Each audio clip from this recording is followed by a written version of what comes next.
Մոդել Լյուսի Հայրապետյանը, ով երջանկահիշատակ Արա Դեղտրիկյանի հետ միասին հանդես է եկել նախագծերից մեկում Ինստագրամյան իր էջում հրապարակել էր դերասանի մասնակցությամբ արխիվային լուսանկարներ ու տեսանյութ ու դրանց գիծ գրել էր. «Էնքան տխրեցի, նոր իմացա, մաման ասեց, էնքան խառն են վերջին օրերս, որ ընկերներիս սթորիներում չէի տեսել, էնքան ափսոս, էնքան ոչ ժամանակին, էնքան տխուր, երբ 3 տարի առաջ մեր Պլան B-ի ռեժիսոր Սերգեյը ասաց, որ ֆիլմում խաղալու եմ նույն ինքը Արա Դեղտրիկյանի հետ, ով լինելու է իմ ամուսինը, էդ պահին չասացի, բայց շատ անհանգստացա, պրոֆեսիոնալ թիմ ու ես, դերասանական կրթություն ու հմտություններ չունեցող, բայց պարոն Դեղտրիկյանը, Զիրոյանը, նույն ինքը Սերգեյը էնքան սրտաբաց, էնքան մարդկային, էնքան պատրաստակամ ու համբերատար սովորեցնում ու քաջալերում էին, որ ոչ մի պահ չզգացի ինձ անպետք ու անպիտան, էս ֆոտոն արվեց ֆիլմում որպես ամուսիններ սեղանին դնելու կադրի համար ու երբեք չէի մտածի, որ սենց բանի համար կկիսվեմ իրանով»։ Մամային քանի անգամ հարցնում եմ, մամ հաստատ Արա Դեղտրիկյանը իմ սիրած մարդը չի կարող պատահել, նենց մանթրա շնկա, ահա որ ա, էնքան լուսավոր ու բարի մարդ ա, էնքան կյանք կա մեջը, էնքան սիրում էր մեզ հետ ընկերություն աներ, կատակներ անել, ինքն էլ ա ջրհոս, փետրվարի 14, հիշում եմ, որ ասացի փետրվարի 7-ին եմ ծնվել, ասաց դե գումարի 7 ու ես կծնվեմ։ Ամուսինս ժամանեց ժողովուրդ։ Պարոն Դեղտրիկյան, ինչ եք սենց տարօրինակ հագնված, կապնված։ Շեխի հետ եմ ամուսնացել։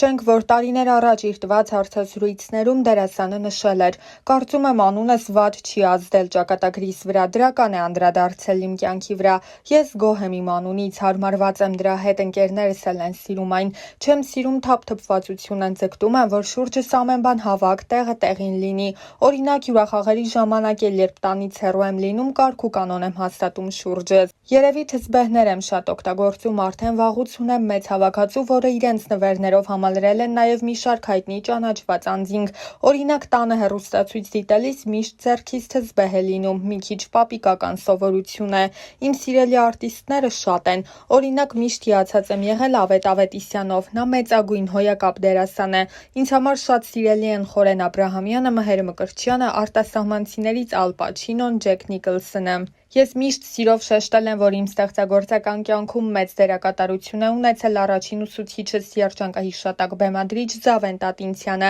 նրանից գիտելիքների և փորձի հսկայական պաշար եմ ստացել։ Կնոջս հետ հանդիպումը մեր դստեր ծնունդը իմ կյանքի ճակատագրական պահերից են, եթե մարդու ընտանիքը կայուն հիմքեր չի ունենում, դա ճակատագրական հարված է նրա համար, այդ առումով ես երջանիկ մարդ եմ, լավ ընտանիքը կյանքի մեծագույն պարգևն է, թերահավատ չեմ, մեկուսացում չեմ սիրում, նախընտրում եմ լինել ընկերական շրջապատում, շփվել հաճելի մարդկանց հետ, անհամբերել չեմ։ Ամենամեծ միֆն այն է, որ ասում են, թե տղամարդիկ ուժեղ սեռի ներկայացուցիչներ են, կարծում եմ դա չափազանցված է, կանայք տղամարդկանցից շատ ավելի ուժեղ են, եթե նույնիսկ հաշվի առնենք միայն այն, որ նրանք կարող են երեխա ծնել, դիմանալ մի շարք դժվարությունների, կործանված է այն մարդը, ով չգիտի սիրել և չունի հումորի զգացում, զղջում եմ, որ փորձում եմ ոչ մի բանի համար չզղջալ, կարծում եմ կյանքում մեծ զգալի սխալներ թույլ չեմ տվել։ Ես իմ առաջին սիրո խոստովանությունն արել եմ ապագա կնոջս բանակից վերադառնալուց հետո ինստիտուտում, իդեպ նա մինչև հիմա հիշեցնում է, որ ես իրեն հեռախոսով եմ ամուսնության առաջարկ արել, առհասարակ ես սիրում եմ անակնկալներ մատուցել ընտանիքիս անդամներին, երբ նոր էի ամուսնացել մի սեփական տամբակում գեղեցիկ վարդեր տեսա, տիրոջը շատ խնդրեցի դրանք ինձ վաճառել, կինս ասում է, որ այդպիսի վարդեր մինչև հիմա չի ստացել, դրանք ավելի քան 20 օր չէին թառամում, միշտ ցանկացել, բայց չեմ հասցրել, չկա նման բան, նույնիսկ մի փոքր ուշացումով միշտ էլ արել եմ ուզածս, իմ սիրելի նկարիչներն են Մոդիլյանին, Վան Գոգը, Մարտիրոս Սարյանը, Մինաս Ավետիսյանը, եթե կյանքից հետո կյանք կա, ապա ես ռեալ եմ նայում նման հարցերին, ապրում եմ այս պահով, բայց եթե նման բան կա, ապա կցանկանայի, որ այդ կյանքն էլ հետաքրքիր լիներ։ Գաղտնիք չէ, որ Արա Դեղտրիկյանի կինը Կարինե Աճեմյանը քաղաքական գործիչ է, դեռ տարիներ առաջ խոսելով այդ թեմայի մասին դերասանն ընդգծել էր. «Իմ կինը քաղաքական մեծ ճանապարհ է անցել, այնպես չէ, որ մյուս նորաթուխ պատգամավորների նման է։ Ես կարծում եմ այդ աշխատանքը գնահատվել է և նա իր արժանի տեղն է զբաղեցրել Հանրապետական կուսակցության համամասնական ցուցակում։ Երբ դեռ մի քանի տարի առաջ կինս որոշեց անդամագրվել ՀՀԿ-ին, մեզ մոտ ոչ մի խնդիր չառաջացավ։ Ես ինքս անկուսակցական եմ, քանի որ կարծում եմ դերասանը պետք է ազատ լինի, բայց սատարելու եմ իմ կնոջը։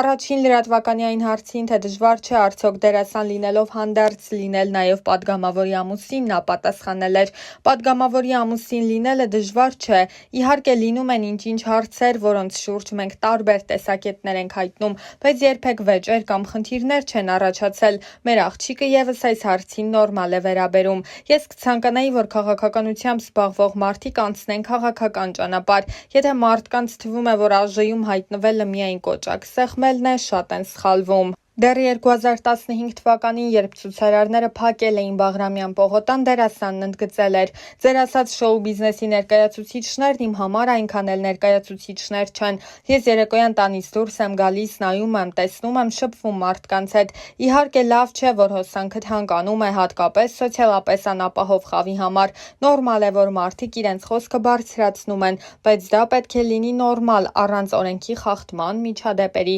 Չեմ կարծում դա է պատճառը, որ ոստիկանությունը ինչ-որ քայլերի չի գնում, ուղղակի նրանք էլ են ուզում մասնակից դառնալ։ Ինչքան որ հեռուստացույցով ես տեսա, մեր ոստիկանները բավական երկար ժամանակ համոզում էին, որ Բաղրամյան փողոցի այդ հատվածը բացեն եւ գնան իրենց ակցիան անեն Ազատության հրապարակում։ Նրանք չէին համաձայնվում։ Հետո նախագահականը հրավիրեց 4-5 հոգանոց պատվիրակություն, դա էլ չհամաձայնվեցին։ Հասկանում եք, այդ փողոցը երկար ժամանակ փակել, քաղաքը կտրել անցուդարձից սխալ է։ Հետո արդեն ոստիկանությունը դիմեց կտրուկ միջոցների։ Իհարկե ոչ մի բռնություն նորմալ չէ, ես նորմալ չեմ համարում։ Եթե մարդիկ են տուժում մարդկանց վրա, ուժ են գործադրում, ոնց կարելի է նորմալ համարել, չգիտեմ ինչ ասեմ։ Լավ կլիներ ընդհանուր եզրակացության գային այնպես լիներ, որ ջրցան մեքենաները գործի չդնեին։ Մեր ոստիկանությունը որոշեց այլևս ուժ չկիրառել, համբերությամբ են լցվել, տեսնեն ինչ է լինելու։ Դա նորմալ չէ, երևի սպասում են ինչ-որ ելքի։ Ես ուրիշ ոչ մի բան չեմ կարող ավելացնել։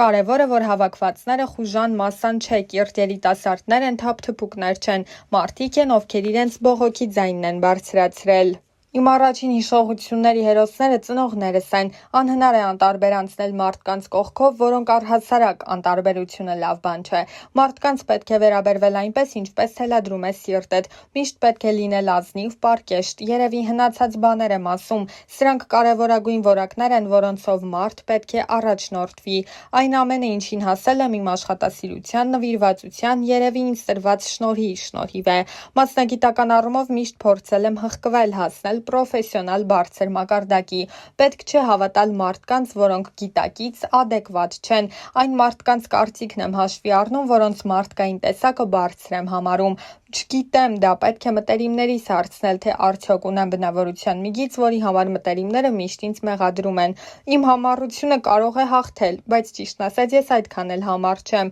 Տարօրինակ սովորություններ առանձնապես չունեմ։ Հստակ չեմ կողմնորոշվում, բայց հաստատ ինձ մի բարի մուլտհերոսի եմ նմանացնում։ Ես ոչ մի բանից կախում չունեմ։ Միշտ հնարավոր է լինել սիրահարված։ Ես արդեն 33 տարի է սիրահարված եմ, ապրում եմ իմ սիրելի կնոջ հետ։ Սերը միշտ մնում է, պարզապես տարիների ընթացքում վերածվում է խորը մի աշխարհի, որտեղ այր ու կին նայում են միևնույն ուղղությամբ, իսկ թրթիռներն իհարկե մնում են, հասնում անբացատրելի մի ստադիայի։ Աշխարհի ամենալավ տեղը իմ տունն է։ Դա այն տեղն է, որտեղ ինձ զգում եմ հանգիստ, հասկացված եւ կարոտում եմ, ուր էլ որ լինեմ։ Իսկ ընդհանրապես աշխարհում շատ գեղեցիկ վայրեր կան, որտեղ կուզեի էլի ու էլի լինել։ Շատ եմ սիրում հատկապես ծովափնյա գեղեցիկ քաղաքներ։ Ինձ միշտ ոգեշնչել են այն մարդկանց պատմությունները, ովքեր խելացի են, խորաթափանց, որոնց կյանքը անցել է շատ հետաքրքիր։ Ինձ վախեցնում են տգետ մարդիկ, տգիտությունը մարդկային արատներից ամենասարսափելին է։ Կյանքն անտանելի կլիներ առանց սիրո, ընտանիքի։ Իմ կյանքի ամեն ժամանակահատված իր դժվարություններն ունի։ Համենայն դեպս այդ փուլերը կարծես թե հաղթահարել եմ եւ դրանցից դուրս եմ եկել պատվով։ Միշտ նախընտրում եմ շփվել հասկացող մարդկանց հետ, այն մարդկանց հետ, ովքեր աշխարհայացքով նման են ինձ։